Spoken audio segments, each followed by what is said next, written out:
नमस्कार दोस्तों, मैं भास्कर मिश्रा स्वागत करता हूं आप सभी का हमारे official YouTube channel WiFi study studios पर, which is a part of Unacademy now. आपके सामने एक कोड दिख रहा होगा दोस्तों, मिश्रा 10।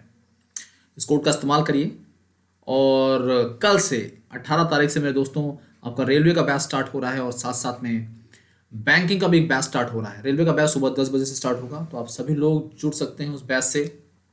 और उस बैच को हम आप एग्ज़ाम तक रन करेंगे दोस्तों। उसमें कंप्लीट करंट अफेयर्स को कवर किया जा रहा है और साथ साथ में जीएस का एक तगड़ा सेशन ला रहे हैं जिसमें पॉलिटी और हिस्ट्री और ज्योग्राफी को भी हम कवर करेंगे, टॉप क्वेश्चन जो होंगे उसके। आगे दोस्तों बता दें आपको फटाफट, इस कोड का इस्तेमाल कर लीजिए। एसएससी और बैंकिंग की फ़ी हाइक होने वाली है, बढ़ने वाली है दोस्तों, और इसलिए आप अभी से अभी जल्दी से जल्दी इस कोड का इस्तेमाल करिए, पाइए 10% की छूट और मौका अन अकेडमी पर टॉप एजुकेटर्स के साथ पढ़ने का। 1 बजे मेन चैनल पर और 7 बजे मेन चैनल पर स्टूडियोज पर मैं डेली शाम को यानी कि 4:30 बजे मंडे टू फ्राइडे लाता हूँ सेशन अपना। मॉर्निंग करंट अफेयर काफ़ी इंपॉर्टेंट होता है क्योंकि दिन की शुरुआत अच्छी होनी चाहिए और तूफानी अंदाज में अगर शुरुआत हो जाए तो इससे बेहतर क्या हो सकता है। मैं डेली लाता हूँ अन अकेडमी पर बैंक कैटेगरी में आपके लिए करंट अफेयर्स। दोस्तों करंट अफेयर्स हर एग्जाम के लिए इंपॉर्टेंट होता है। हाँ, किसी ना किसी कैटेगरी में हमें शुरू करना पड़ता है, तो बैंक कैटेगरी में मैं करंट अफेयर लाता हूँ, जुड़िए जरूर, बहुत ही जबरदस्त सेशन आता है। 10 बजे रेलवे का सेशन है दोस्तों आपके लिए स्पेशल, 17 तारीख तक स्पेशल है आज तक यानी कि। और अगर बात करें 8:30 बजे बैंकिंग का, अब बात करते हैं करंट अफेयर। फॉलो कर लीजिए मेरा नाम भास्कर प्रताप मिश्रा अकेडमी पर, जिससे आपके तक नोटिफिकेशन पहुंचते रहें और जिससे आप मेरे सेशन कर पाएं। Mishra 10 is my code. पहला सवाल काफ़ी इंपॉर्टेंट है। ननकाना साहिब गुरुद्वारा की जब बात करते हैं तो पाकिस्तान के किस शहर में स्थित है? सवाल एग्जाम में बन सकता है, काफ़ी इंपॉर्टेंट है। ननकाना साहिब, पहले आपको जानना पड़ेगा ये कौन सा गुरुद्वारा है जहां पर सिखों के पहले गुरु गुरु नानक जी की जब बात करते हैं, जन्म हुआ उनका, उन्होंने बोल सकते हैं कि इस धर्म की स्थापना की। इस सिख जब बात की जाती है तो इस पंथ को फैलाया, लोगों को जानकारी दी। तो ननकाना साहिब गुरुद्वारा पाकिस्तान के किस शहर में स्थित है दोस्तों? सही जवाब है लाहौर। लाहौर के करीब में ही ननकाना है और वहीं पर ये ननकाना साहिब गुरुद्वारा है। गुरुद्वारे की जब बात करते हैं, ये पहला गुरुद्वारा भी बोल सकते हैं आप इसे, ठीक है बच्चे। एक और ऐसी खबर थी जो काफी चर्चाओं में रही, अभी हाल में ही पाकिस्तान से संबंधित सुनने में ऐसा आया कि वहां पर जो माइनॉरिटी अफेयर्स मिनिस्ट्री है उसके द्वारा इस्लामाबाद में किसी हिंदू मंदिर की नींव रखी गई, या बोल सकते हैं कि भूमि पूजन किया गया, लेकिन उसके बाद फिर से विरोध शुरू हो गया उस मंदिर से संबंधित। इस कारण से उस मंदिर के पूरे प्रोग्राम को रोक दिया गया है अभी तक के लिए। तो बेटा, आज़ादी की बात जब करते हैं, 1947 डिवीजन की बात करते हैं, 47 के बंटवारे के बाद पहली बार पाकिस्तान में किसी हिंदू मंदिर के निर्माण की खबरें सुनने को आई हैं। ये भी बड़ी बात है। ननकाना साहिब गुरुद्वारा जब बात करते हैं, कहां पर है? Where the first Sikh Guru was believe to born, ऐसा माना जाता है, एंड प्रीज्ड सिखिज्म, ठीक है बच्चे। It is also called as the janam sthan gurdwara. Nankana Sahib gurdwara उस जगह पर बनाया गया है जहां पर पहले सिख गुरु का जन्म हुआ, ऐसा मानना है। उन्होंने सिख धर्म का प्रचार भी किया और इसे गुरुद्वारा जन्म स्थान भी कहा जाता है। ये आपके सामने पिक्चर रखी है दोस्तों, ये वहीं की है, मैं वहां गया नहीं हूं। अब जैसे मैं बोलूंगा मैं वहां गया हूं तो आप लोग मानेंगे नहीं। तो दोस्तों देख सकते हैं जमावड़ा, यहाँ पर सिख समुदाय की जब बात करते हैं दोस्तों, तो एक बड़ा समुदाय है जो पाकिस्तान में है। जब हम बात करते हैं पाकिस्तान के उस हिस्से की जो कि पंजाब प्रांत कहलाता है, हमारे देश में जो पंजाब हिस्सा है वो छोटा सा हिस्सा है पंजाब का। एक बड़ा हिस्सा लाहौर जिसके अंतर्गत आता था दोस्तों, वो पाकिस्तान में डिवीजन के बाद चला गया है। बोली भी पाकिस्तान में एक बड़े हिस्से की जो पंजाब प्रांत है, पंजाबी बोली जाती है। आगे बढ़ते हैं। माधवपुर मेला सुना होगा आपने इसके बारे में। मैंने ऐसे पूछा था आपसे सूरजकुंड मेले के बारे में जो कि हरियाणा में होता है। माधवपुर मेला किस भारतीय राज्य का प्रसिद्ध आकर्षण है? बता दीजिए दोस्तों, फटाफट जवाब दे दीजिए, आपके जवाब का इंतजार है मुझे। गुजरात आंसर है क्या? सही जवाब। माधवपुर मेला गुजरात से संबंधित है। गुजरात की बात करते हैं तो लेटेस्ट अपडेट जो गुजरात से आई है दोस्तों, एक तो यहां पर सी प्लेन की शुरुआत हो गई है। देश का पहला सी प्लेन जहां पे स्टार्ट हुआ वो गुजरात राज्य है। गुजरात में एक जगह है केवड़िया, ठीक है बेटा। केवड़िया से जो साबरमती रिवर फ्रंट है वहां तक, साबरमती रिवर फ्रंट याद रखिएगा, शॉर्ट में लिख दे रहा हूं मैं, साबरमती रिवर फ्रंट, ठीक है बच्चे, यहां तक। अगली बात, ये सी प्लेन जो है किस सिविल एविएशन कंपनी द्वारा शुरू किया गया है? स्पाइस जेट नाम पूछा जा सकता है, तैयार रहिएगा। सिविल एविएशन मंत्रालय किसके पास है, आपसे ये पूछा जा सकता है। तो हरदीप सिंह पुरी नाम है उनका, उनके पास महुआ भी है, मतलब ministry of housing and urban affair मंत्रालय भी उन्हीं के पास है। अगली बात दोस्तों, विश्व की दूसरी सबसे ऊंची प्रतिमा स्टैचू, जो कि बताते हैं 50 फीट के करीब की है। सबसे बड़ी सबसे ऊंची प्रतिमा की जब बात करते हैं तो 182 स्टैचू ऑफ यूनिटी इसकी बात करते हैं। उससे छोटी दूसरे नंबर पर 50 फीट की, लगभग 50 फीट की मेरे दोस्तों। और जब इसकी बात की जाती है तो ये भी सरदार पटेल जी की ही है, और इसका इनॉग्रेशन किसने किया, यहाँ के गुजरात के सीएम विजय रूपानी साहब ने, अहमदाबाद में ही। तो इस तरह से पहली और दूसरी स्टैचू हमारे देश में ही और गुजरात में ही है। ठीक है बच्चे, कहाँ पर, किस जगह पर, अहमदाबाद। जब अहमदाबाद की बात करेंगे तो यूनेस्को अपने आप आपके दिमाग पे हिट करेगा और बोलेगा बताइए एक खबर और जो यहाँ से जुड़ी हुई है। अहमदाबाद यूनेस्को द्वारा भारत की जब बात की जाती है तो पहली हेरिटेज सिटी का दर्जा इसे प्राप्त है। देश की पहली heritage city, first heritage city कोई पूछे कौन सी है तो आप बोलेंगे अहमदाबाद। दूसरे के बारे में कोई पूछे तो आप बोलेंगे जयपुर। याद रखिएगा, heritage city, first heritage city की जब बात की जाती है तो कौन सा दोस्तों, याद रखिएगा अहमदाबाद। दूसरी कौन सी है, जयपुर। ठीक है बच्चे, गुजरात से संबंधित दो नई बातें, पुरानी बातें बहुत सारी हैं जो आपके लिए इंपॉर्टेंट हैं, बट इन दो बातों को याद रखिए। साबरमती नदी के किनारे कौन सा शहर अहमदाबाद बसा हुआ है, याद रखिएगा। सूरत जो है वो ताप्ती नदी के किनारे बसा है, जहां पर काकरापार न्यूक्लियर पावर प्लांट भी है, एटॉमिक पावर प्लांट भी है। सारी खबरें इंपॉर्टेंट है। मध्य प्रदेश के बीच में कोई अंतर नहीं होता, बच्चे पूछते हैं अंतर है क्या, नहीं है। ठीक है बच्चे, अंतर है क्या, बताओ अंतर है कि नहीं है मेरे दोस्तों, क्यों नहीं है, आगे बात करते हैं। मध्य प्रदेश की जब बात करते हैं दोस्तों, मध्य प्रदेश की जब बातें करते हैं, आगे बताइए। यहाँ पर एक तो चरण पादुका एफआईआर आपके द्वार, ठीक है बच्चे, और साथ साथ में चरण पादुका एफआईआर आपके द्वार रोको टोको कैंपेन। ये इस प्रकार के जो छोटे मोटे कैंपेन है आपके एग्जाम के लिए इंपॉर्टेंट है काफी। राजस्थान की जब बातें करते हैं तो इंदिरा रसोई योजना, याद रखिएगा। गुजरात से संबंधित बातें पढ़ चुके हैं। छत्तीसगढ़ झुआ भर के योजना यहाँ पर भी है। अभी Swami Atmanand English medium high school की शुरुआत की गई है यहाँ पर। इसके अलावा दोस्तों, इसके अलावा हम बताएं आपको, गोधन न्याय योजना यहीं पर है, गोधन न्याय योजना यहीं पर है। राजीव गांधी किसान न्याय योजना यहीं पर शुरू की गई थी, राजीव गांधी किसान न्याय योजना यहीं स्टार्ट की गई थी। तो इस प्रकार की बहुत सारी योजना छत्तीसगढ़ से संबंधित है। भूपेश सिंह बघेल सीएम है, गवर्नर है यहाँ पर दोस्तों अनुसुईया उकी गवर्नर है छत्तीसगढ़ की, याद रखिएगा इस चीज को। माधवपुर मेला के बारे में जान चुके हैं, गुजरात स्टेट सही जवाब है। संघाई सहयोग संगठन, संघाई सहयोग संगठन की जब बातें की जाती हैं तो आपसे पूछा जाएगा दोस्तों, 8 आश्चर्यों की एससीओ सूची में किस भारतीय स्मारक को जगह मिली है, आप बता दीजिए मुझे फटाफट दोस्तों। संघाई सहयोग संगठन के 8 आश्चर्यों की एससीओ सूची में किस भारतीय स्मारक को जगह मिली है। आपके दिमाग में ताजमहल आ रहा होगा, आपके दिमाग में कोणार्क सन टेम्पल आ रहा होगा, अजंता केव आ रही होंगी, जो कि यूनेस्को के हेरिटेज लिस्ट में शामिल हैं ऑलरेडी, लेकिन गलत जवाब। वो सही जवाब है दोस्तों, एकता की मूर्ति जो यहां लिखी हुई है उसे आप स्टैचू ऑफ यूनिटी बोलते हैं, हिंदी ट्रांसलेशन में ऐसा हो गया है, कोई नहीं। Statue of unity, statue of unity 182, दिमाग में रखेगा, इतनी ऊंचाई है इसकी। अगली बात दोस्तों पूछूं मैं आपसे कि 182 की जब बात करते हैं दोस्तों, ये जो है ये इन 8 आश्चर्यों के लिस्ट में शामिल है। एससीओ, एससीओ की जब बात करते हैं, संघाई कोऑपरेशन ऑर्गेनाइजेशन, जिसकी स्थापना 2001 में हुई थी दोस्तों। इंडिया यहां पर 2005 से ऑब्जर्वर के तौर पर था, 2017 में भारत और पाकिस्तान को मेंबर के तौर पर शामिल किया गया यहां पर। अगली बात, हेडक्वार्टर की जब बारे में बात करते हैं दोस्तों, बीजिंग, हेडक्वार्टर कहां पर है, बीजिंग शहर में। मेंबर कंट्री कितनी है बेटा, 8। तुर्कमेनिस्तान या टर्की इसमें मेंबर नहीं है, दिमाग में चीज को रखिएगा, टर्की और तुर्कमेनिस्तान मेंबर नहीं है। ठीक है दोस्तों, अगला सवाल, इस वर्ष 2020 में इसकी 20वां समिट हुआ है, 2020 में 20वां समिट। ठीक है दोस्तों, और उसमें पीएम रिप्रेजेंट करेंगे इंडिया को, और ये 20th समिट है, 20वां समिट है दोस्तों, दिमाग में से बसा लीजिए। कहां पर, कौन होस्ट कर रहा है इसे, रशिया होस्ट कर रहा है, रशिया होस्ट कर रहा है इसे। रशिया, व्लादिमीर पुतिन और मिखाइल मिशुस्तिन, ये प्राइम मिनिस्टर और प्रेसिडेंट, दिमाग में रखिएगा। कुंभलगढ़ किला कोई पूछे कहां पर दोस्तों, आप बोलेंगे राजस्थान। कोणार्क सूर्य मंदिर कहां पर है, पुरी उड़ीसा। अजंता की गुफाएं औरंगाबाद महाराष्ट्र। इन सारी बातों को दिमाग में रखिए, सब आपके एग्जाम का हिस्सा बन सकता है। और एग्जाम में अच्छे अंक पाने के लिए आपको यहां से जुड़ना चाहिए। मिस्टर 10 से जुड़े रहिए हमारे साथ। और जितने भी कोर्सेज आ रहे हैं, टॉप फैकल्टी के कोर्सेज, फैकल्टी कौन सी है, कौन से अच्छे एडुकेटर्स हैं, आप किनसे पढ़ना चाहते हैं, मैं आपको बताऊंगा, सारा ज्ञान दूंगा दोस्तों। अगला सवाल काफी इंपॉर्टेंट है। शास्त्रीय तेलुगु भाषा के अध्ययन के लिए उत्कृष्टता केंद्र का उद्घाटन भारत के उपराष्ट्रपति ने किस स्थान पर किया है?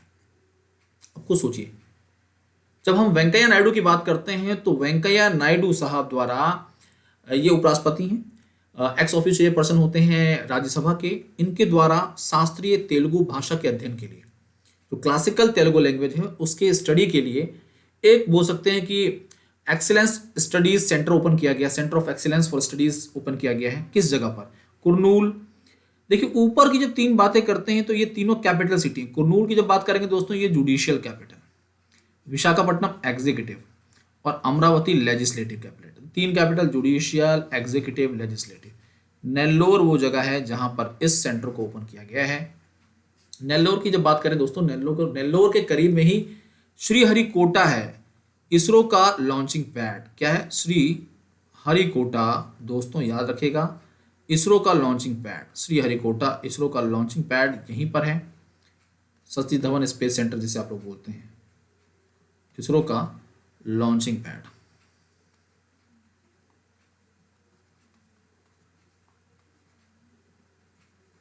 ठीक है दोस्तों, इसरो अपना दूसरा लॉन्चिंग पैड का सर्वे कर रहा है और वो कहां पर है? तमिलनाडु के थूथुकुडी में जगह फाइनल होने की लगभग पहुंच चुकी है। ठीक है बच्चे, यहां पर सारी जानकारी, सारी जो जगह है ये आंध्र प्रदेश से संबंधित है। Andhra Pradesh AP reorganisation act की जब बात करते हैं, जिसके तहत तेलंगाना अलग हुआ, रीऑर्गेनाइजेशन एक्ट 2014, जिसके तहत तेलंगाना यहां से माइनस हो गया था दोस्तों, अलग हो गया था और 29वें राज्य के तौर पर देश का हिस्सा बना। एपी की जब बात करते हैं तो ये वो भी राज्य है जो कि पहली बार देश में भाषा के आधार पर अलग किया गया था, मतलब डिवाइड किया गया था ऐसे देश में राज्य के तौर पर। 1956 1 नवंबर 1956 में पहली बार लिंग्विस्टिक बेसिस पर जो स्टेट डिवाइड किया गया वो था कौन सा? आंध्र प्रदेश था दोस्तों। फिर इसका बंटवारा हुआ 2014, 2 जून, याद रखिएगा 2 जून की रोटी खाने के लिए तेलंगाना अलग हुआ था। किससे? आंध्र प्रदेश से। आगे बढ़ते हैं, अगला सवाल क्या है? वासुदेव मोही को उनकी पुस्तक चेक बुक के लिए 29th सरस्वती सम्मान पुरस्कार से सम्मानित किया गया है। वासुदेव मोही को उनकी पुस्तक चेक बुक के लिए 29वें सरस्वती सम्मान पुरस्कार से सम्मानित किया गया। दोस्तों पुस्तक किस भाषा में लिखी गई है? सवाल आपसे ये पूछा जा रहा है। पहली चीज तो आपसे यह सवाल बन सकता है दोस्तों कि सरस्वती सम्मान कौन से स्टेट द्वारा फाउंड किया गया था? तो मध्य प्रदेश, एमपी द्वारा दिया जाता है। पहले प्राप्तकर्ता कोई पूछे कौन थे? तो 1993 और हरिवंश राय बच्चन साहब थे। अगली बात दोस्तों, यहां पर जो ये चेकबुक के लिए वासुदेव मोही जी को दिया गया है, ये 2019 के लिए दिया गया है, 20 के लिए नहीं अभी तक दिया गया। ठीक है बेटा, 20 के लिए अनाउंसमेंट नहीं हुई है। ये 29th अवार्ड है। अगली बात, 29th अवार्ड है। अगर 1993 की बात करें तो दोस्तों 29th नहीं होना चाहिए, तो 1991 में, याद रखिएगा। अगली बात दोस्तों करते हैं हम लोग, वासुदेव मोही की जब बात की जाएगी तो ये कौन से लैंग्वेज के राइटर हैं? सिंधी। और सिंधी की जब बात की जाती है मेरे दोस्तों तो सिंधी एक हमारी ऑफिशियल लैंग्वेज में है, ऑफिशियल लैंग्वेज का हिस्सा है, ऑफिशियल लैंग्वेज में आती है। ऑफिशियल लैंग्वेज टोटल कितनी दोस्तों? 22। लेकिन जब देश का निर्माण हुआ, जब देश आजाद हुआ और संविधान बना, तब शेड्यूल 8 यानी कि जो 8वीं अनुसूची है, शेड्यूल 8 जो है, उसमें केवल 14 भाषाएं ही दी गई थी। 14 लैंग्वेज के बारे में जानकारी दी गई थी। जो 8th शेड्यूल है, याद रखिएगा। इसमें अमेंडमेंट किया गया। अमेंडमेंट जो हुआ वो 21st अमेंडमेंट हुआ। 21वें संशोधन के जरिए 15वीं भाषा को ऐड किया गया और वो 15th लैंग्वेज कोई पूछे आपसे कौन सी थी दोस्तों, तो वो 15वीं भाषा थी सिंधी, जिसके बारे में हम चर्चा कर रहे हैं। मेरा कहने का मतलब है आपसे ये कि आप इसी प्रकार से खबरों को आपस में रिलेट करिए। जब आप खबरों को रिलेट करके पढ़ेंगे, आपस में को रिलेट करेंगे दोस्तों, तो आपकी पिछली जो जानकारी है वो भी रिकॉल होगी, रिवाइज होगी और नई जानकारी के साथ मिलने के बाद एक कहानी का निर्माण होगा और कहानियां हमारे दिमाग में बैठ जाती हैं। ठीक है दोस्तों, तो इस प्रकार से पढ़ना शुरू करिए, काफी काम की बातें हैं। कोई पूछे ऑफिशियल लैंग्वेज की संख्या कितनी, तो आप बोलेंगे 22। कौन सी अनुसूची? 8वीं अनुसूची, पहला अमेंडमेंट लैंग्वेज से संबंधित। 21वां अमेंडमेंट, कौन सी लैंग्वेज ऐड की गई 15वीं भाषा के तौर पर? सिंधी। और सरस्वती सम्मान जो कि 29वां सरस्वती सम्मान है दोस्तों, चेक बुक के लिए किसको दिया गया? आप बोलेंगे वासुदेव मोही। कौन सी लैंग्वेज में लिखते हैं? सिंधी में लिखते हैं। क्लियर है दोस्तों? देश की पहली क्लासिकल लैंग्वेज 2004 में तमिल को बताया गया। 2005 में संस्कृत, मलयालम को 2013 याद रखेगा, और उड़िया को जब बात करते हैं तो 2014 में क्लासिकल का दर्जा मिला। क्लासिकल लैंग्वेज की संख्या कोई पूछता है आपसे, तो दोस्तों क्लासिकल की संख्या हमारे देश में 6 है। क्लासिकल लैंग्वेज कितनी है बेटा? 6 है। अगली बात, करेंसी नोट पर टोटल 17 भाषाएं इंक्लूडिंग हिंदी एंड इंग्लिश, याद रखिएगा। ये सारी बातें मैं कई बार बता चुका हूं, दोहराता रहता हूं इसलिए कि आपके किडनी में सारी बातें बैठ जाए। मिश्रा 10 बार बार बताता रहता हूं, इस्तेमाल करिए इस कोड का दोस्तों, ये जिंदगी बदल सकती है आपकी। एक बार इस्तेमाल करने के बाद आपके लिए रास्ते खुल जाते हैं टॉप एडुकेटर से पढ़ने के और उनकी नॉलेज को गेन करने का। आगे बढ़ते हैं, अगला सवाल। 2020 के अंतरराष्ट्रीय दिवस के लिए मेजबान शहर कौन सा था? अंतरराष्ट्रीय दिवस, यहां पर कुछ मिस है, यहां पर अंतरराष्ट्रीय योग दिवस आना चाहिए। कौन सा दिवस मेरे दोस्तों? अंतरराष्ट्रीय योग दिवस, याद रखिएगा। कौन सा दिवस? योग दिवस। तो अंतरराष्ट्रीय योग दिवस की जब बात की जाती है दोस्तों, तो अंतरराष्ट्रीय योग दिवस के लिए जो वेन्यू था वो क्या था? मेजबान शहर कौन था? यहाँ पर 2020 की बात की जा रही है, 2019 की बात नहीं की जा रही। 2019 की बात करेंगे तो रांची आ जाएगा, पहली बात करेंगे तो नई दिल्ली आ जाएगा, याद रखिएगा। और नई दिल्ली वाला जो इवेंट था वो Guinness book of world record में रजिस्टर्ड है मेरे दोस्तों। 2020 का लेह कहाँ की कैपिटल है? लद्दाख की। कैपिटल सिटी है कहाँ की दोस्तों? लद्दाख की। और जब लद्दाख की बात करते हैं तो लद्दाख यूनियन टेरिटरी बन चुका है। क्या बन चुका है दोस्तों? यूटी बन चुका है। यूटी बनने के बाद इसकी खुशी का ठिकाना नहीं था, लेकिन यहाँ पर 2 जिले हैं, एक लेह है और दूसरा है करगिल। करगिल में लोग थोड़ा सा नाराज थे। करगिल में लोग थोड़ा सा नाराज थे और नाराजगी का कारण ये था, छोड़िए राजनीति पे क्यों जाएं, वापस चलते हैं हम लोग, आगे बढ़ते हैं। यूनियन टेरिटरी के तौर पर 31 अक्टूबर 31 अक्टूबर को 2019 को इसे मान्यता मिली, याद रखिएगा इस चीज़ को। इस समय एलजी की जब बात करते हैं तो एलजी यहाँ पर आर के माथुर साहब हैं। जम्मू कश्मीर के पहले एलजी कोई पूछे तो जीसी मुर्मू, इस समय मनोज सिन्हा हैं।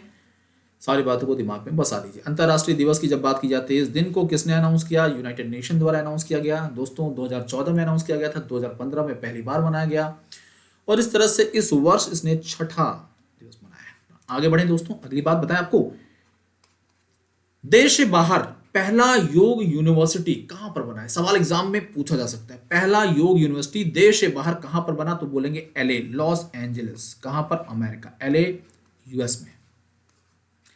यहां पर योग यूनिवर्सिटी तैयार की गई, योग यूनिवर्सिटी। और देखिए ये योग जो कि भारत से जन्मा है, ये पूरे विश्व में अपनी सेवाएं दे रहा है। आगे बढ़ते हैं, लोग इससे अपनी रोजी रोटी कमा रहे हैं। बाबा पतंजलि, याद रखिए। 5वां भारत रूस सैन्य औद्योगिक सम्मेलन कौन से शहर में आयोजित किया गया था? फटाफट दोस्तों जवाब बताइए, वो कौन सा शहर है जहां पर 5वां भारत रूस सैन्य औद्योगिक सम्मेलन आयोजित किया गया? अब जब ऐसी बातें करते हैं तो आपका दिमाग जो है वो चलता है डिफेंस एक्सपो की तरफ। और जब डिफेंस एक्सपो की जब बात करेंगे जो कि 2020 में हुआ, जिसे आप बोलते हैं डेफ एक्सपो, ये डेफ एक्सपो 2020 जो है, कोई पूछे किस शहर में हुआ तो जो लोग लखनऊ के होंगे उनको तो याद ही होगा, लखनऊ में हुआ था दोस्तों। कहां पर हुआ था? लखनऊ में।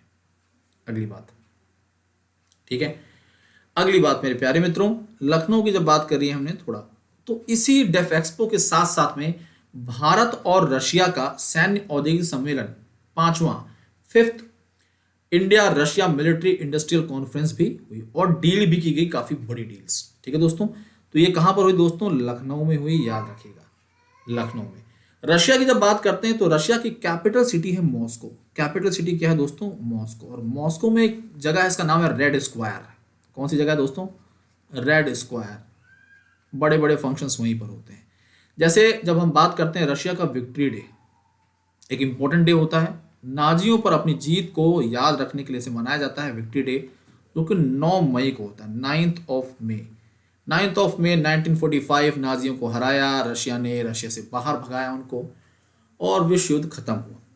इस दिन को याद रखने के लिए 9 मई को रशिया हर वर्ष विक्ट्री डे सेलिब्रेट करता है, बट इस वर्ष कोविड-19 के कारण इस दिन को 9 मई को ना सेलिब्रेट करके 24 जून को सेलिब्रेट किया गया था। और भारत की तरफ से, इंडिया की तरफ से, हमारे रक्षा मंत्री भारत की तरफ से दोस्तों, हमारे डिफेंस मिनिस्टर, कौन से मंत्रालय, डिफेंस मिनिस्टर दोस्तों यहाँ पर मौजूद थे।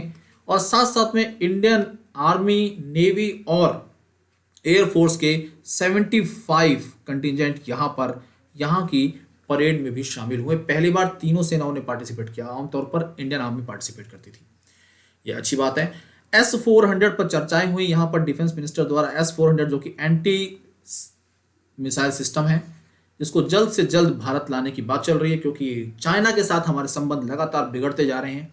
इस नजरिए से, डिफेंस पॉइंट ऑफ व्यू से ये सब चीजें इंपॉर्टेंट हैं। ठीक है दोस्तों, आपको मेरी सारी बातें समझ आ गई होंगी, ये सारी कहानी समझ आ गई होगी। चलते हैं अगले सवाल पर, देखते हैं अगला सवाल कौन सा है।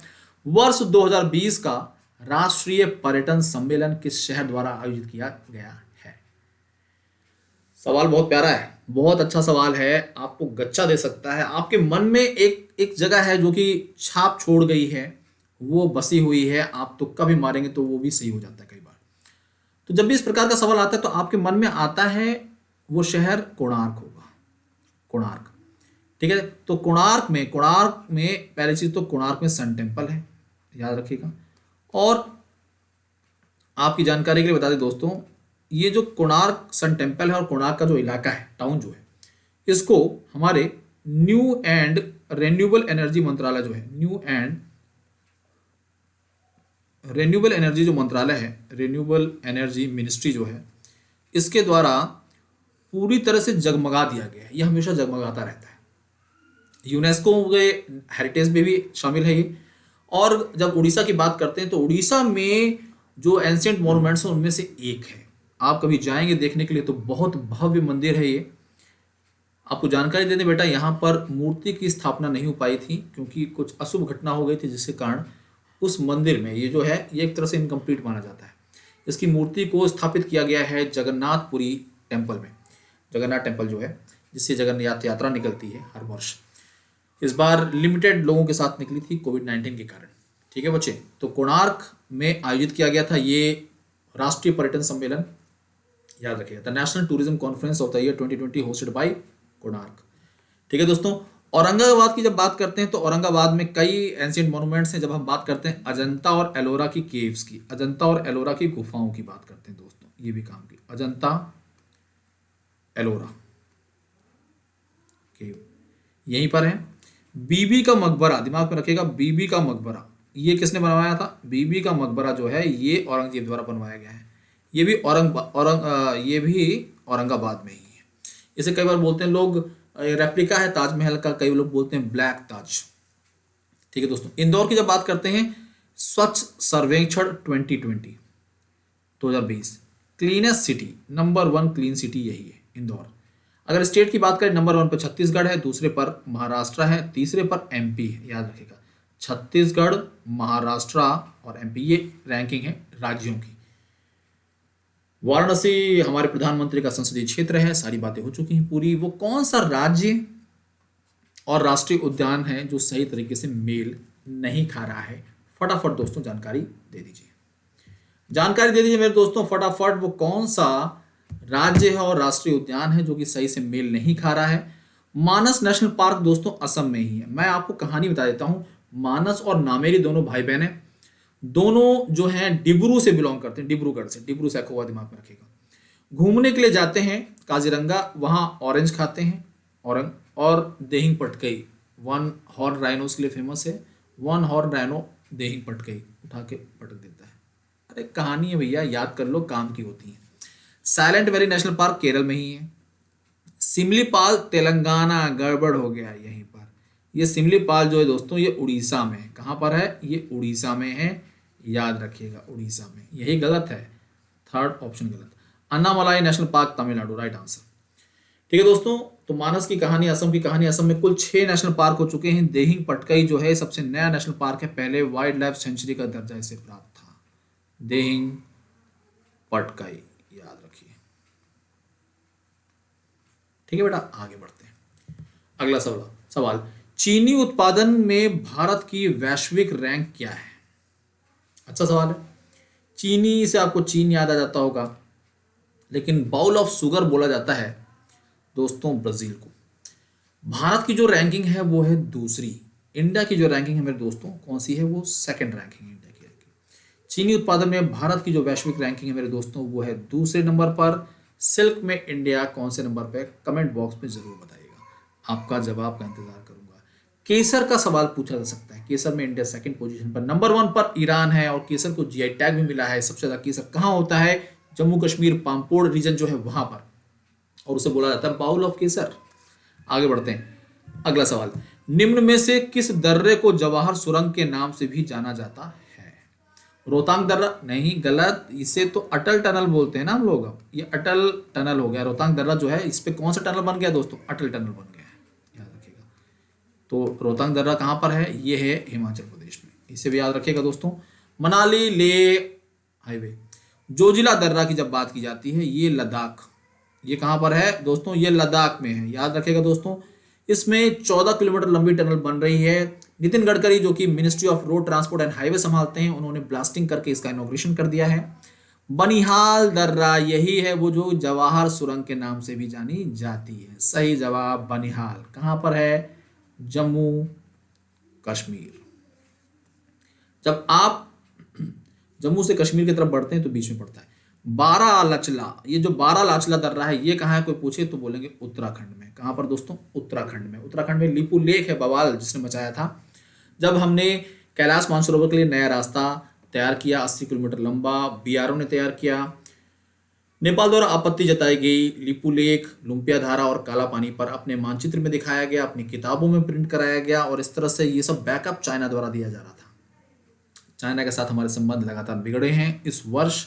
अगले साल क्या होता है देखने वाली बात होगी दोस्तों।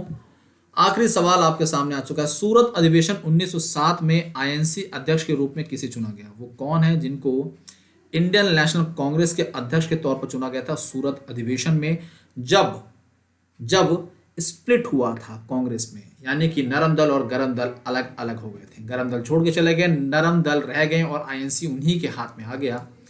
उस अधिवेशन में किसको अध्यक्ष के तौर पर चुना गया? आंसर है रास बिहारी बोस। याद रखिएगा, क्या नाम है? रास बिहारी बोस सही जवाब है। ठीक है दोस्तों। अगला सवाल, भारत का एकमात्र राज्य जो मूंगा रेशम का उत्पादन करता है दोस्तों, ये पहले भी पढ़ चुके हैं, Assam is the right answer. GI tag भी मिला हुआ है, पहले भी पढ़ा चुके हैं।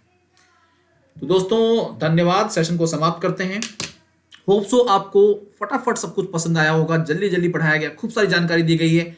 अगर सेशन अच्छा लगा है तो थम्स अप करिएगा दोस्तों, सेशन को लाइक करिएगा दोस्तों, और कमेंट बॉक्स में जरूर बताइएगा।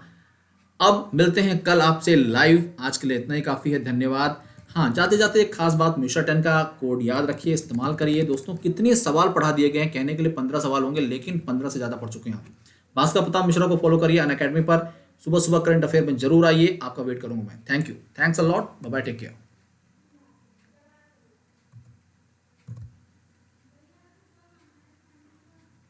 दोस्तों फटाफट आज के लिए इतना काफी है।